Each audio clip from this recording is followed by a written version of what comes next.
This is a film about a hiking trail across a remote and unfamiliar island called the Isle of Skye. Skye is located in the northwest of Scotland in the Inner Hebrides Islands, a place steeped in history and settled by the Picts, Norse and the Celts. With jagged mountain ranges, ancient landslides and landscapes embedded into its folklore, the hiking trail that runs across the isle is of course the Skye Trail. A 128km thru-hike taking you past some of the island's most famous landmarks. And why am I making a film about this hike? I wanted to make a video, one with a fresher look about my experiences on this trail, to hopefully tell a story of just how incredible and unique this isle is. A place that keeps drawing me back, time and time again. A story about mateship, adventure, and taking on the unknown. And one that will hopefully inspire you to explore this special part of the world. So relax and settle in, and I hope you enjoy my new video, a hiking film, the Skye Trail.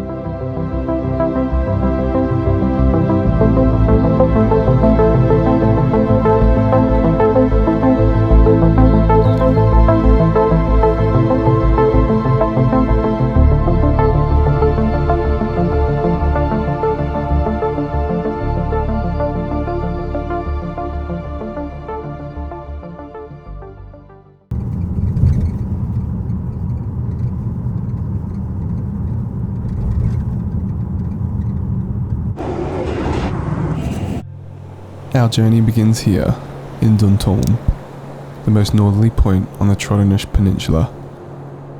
Originally a Pictish fort, it then became the seat of a powerful Viking leader after the arrival of the Norse to the island. Later in the 16th century, Clan MacDonald laid claim to the headland after a long period of fighting with Clan MacLeod. They used the castle as their seat of power, a structure dating back to the 14th century.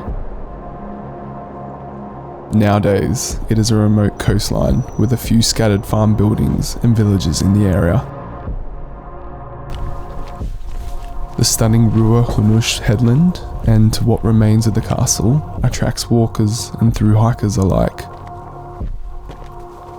For the marathon, just obviously. Laszlo, a Hungarian fellow I had met whilst waiting for my bus, was taking on the trail as well. We soon struck up a mateship and decided to tackle the majority of the trail together.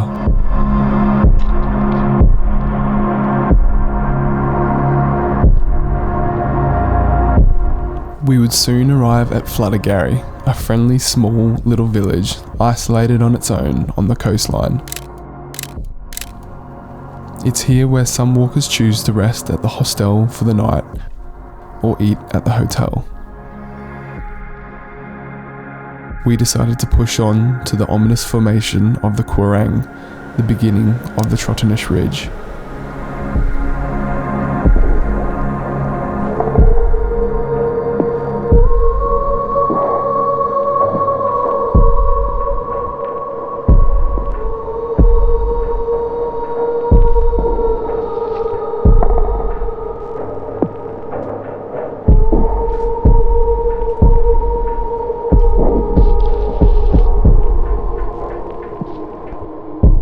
The name Quairan comes from an Old Norse word meaning round fold, referring to the elevated plateau amongst the pillars. We slowly ascended up into the eerie landscape without another soul in sight. It felt like we had taken a step back in time. No people, no signs of civilization. We planned to keep going until we could find a decent spot to wild camp for the night. And it soon presented itself as we came down on the other side of the Quairan.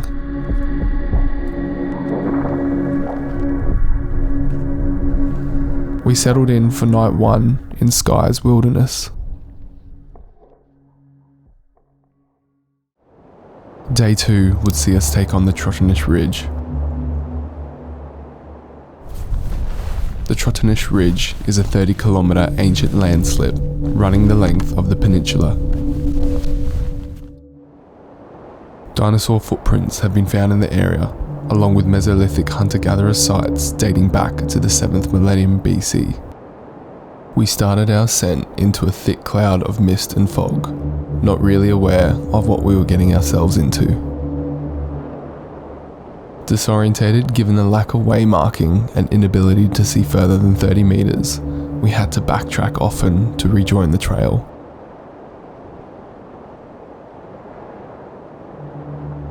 We eventually found our way up onto the higher sections of the ridge, and then the clouds gave way.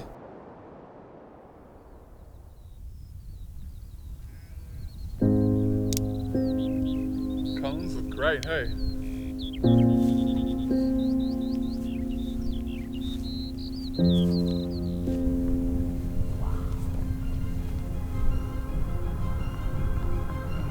I'd heard that you have to be lucky to get even a decent weather window on this island. Unfortunately, we lucked out.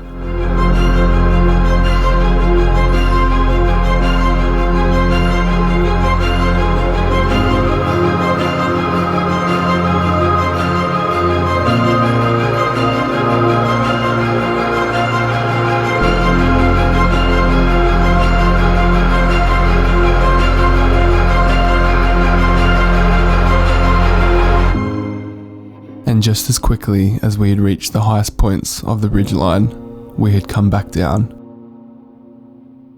We descended down to a wild camp spot close to the store, which had been recommended to us by a passing Thru-Hiker. Though we weren't even halfway, this trail had already blown me away in terms of the scenery. We would both sleep well after a massive day of hiking with lots of elevation. And tomorrow we would get to see the infamous old Man of Storr.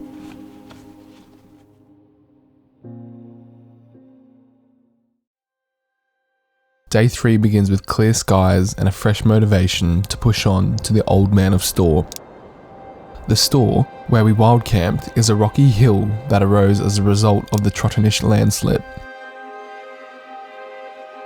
It's part of the ridge and is a landmark that's very much a part of the island's cultural history.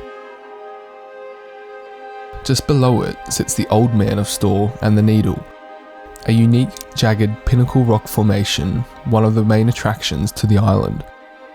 You might recognise it from the film Prometheus. The Skye Trail passes by it, and we descended down in the early mornings to explore.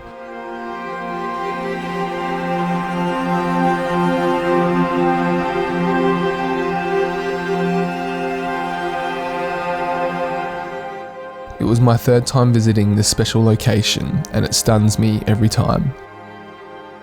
It's a short trek down to the main road from here, so it's easily accessible for day walkers. We continued on after admiring the store for some time.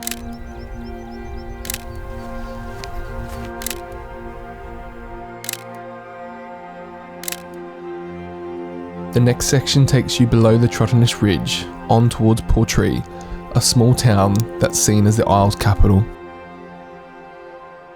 It's here in Portree where we will rest for the night in a B&B in order to replenish our electronics and restock our food and water.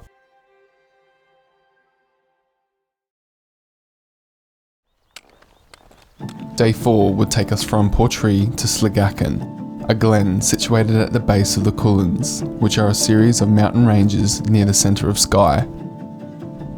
We left Portree with a dreaded road walk for quite some time before we approached Loch Sligachen, which we slowly traversed around.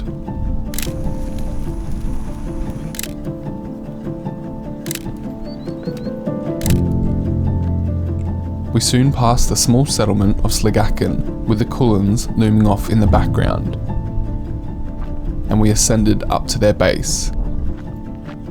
The summits of the Cuilin are bare rock, jagged in outline and with steep cliffs and deep cut corries and gullies. Navigation on the ridge is difficult due to the jagged terrain and magnetic abnormalities that make compass reading unreliable.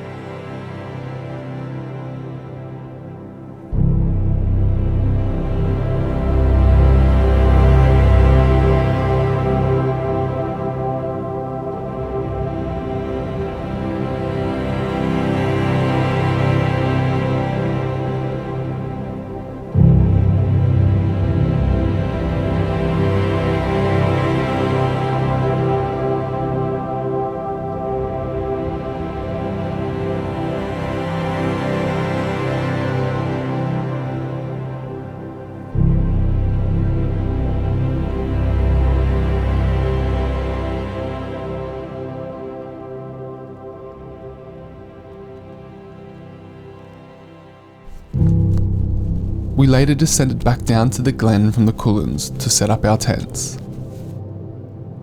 It would be our last section of the trail together, as Laszlo had to hurry onwards and finish his hike the next day.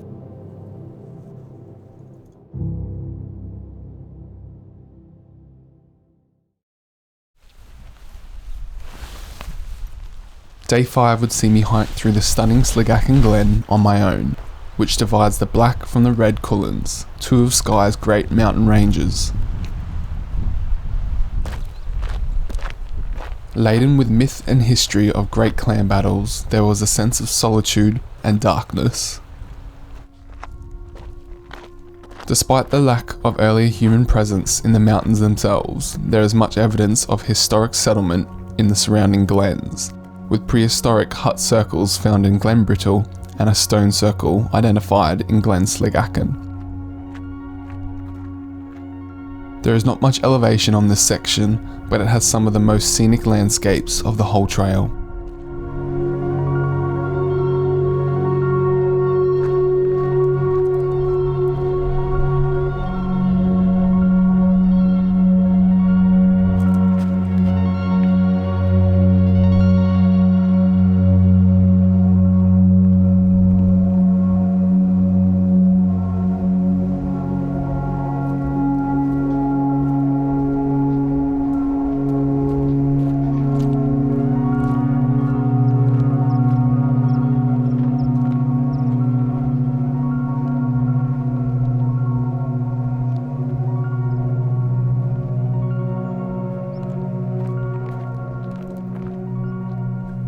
Rain clouds had started to form, and the forecast had expected some rough weather, which I was keen to avoid.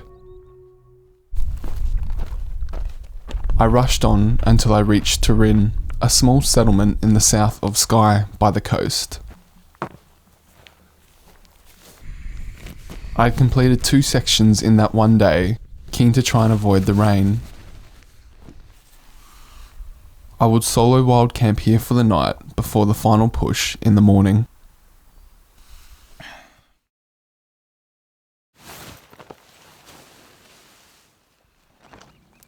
Day 6 would be a small trek to Broadford, the end of the Skye Trail.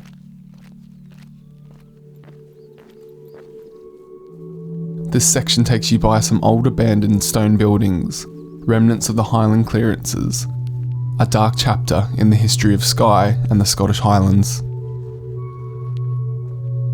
It was quite sobering walking by, knowing that this had once been a thriving community of families. I slowly hiked back into civilization after an incredible 6 days exploring this special island. I can't really explain just how amazing this trail is, given its variety of unique landscapes and solitude away from the world. That's it. We're done. We're out.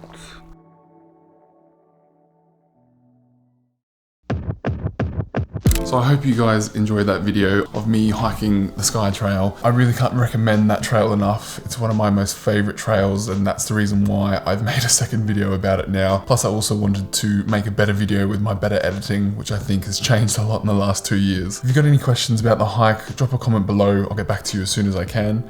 Winter's obviously here now, so I'm a little bit more limited in the hikes that I can do in the Northern Hemisphere. I am heading back to Australia soon, so I'm hoping to do a hike or 2 there, particularly in Tasmania, but we'll see how things pan out with that. So hopefully in the meantime, I'll make a few more hiking tips videos and how to hike videos, and I've got a few other things in the works as well. So until the next one, I hope you keep well, and I'll see you soon. Bye.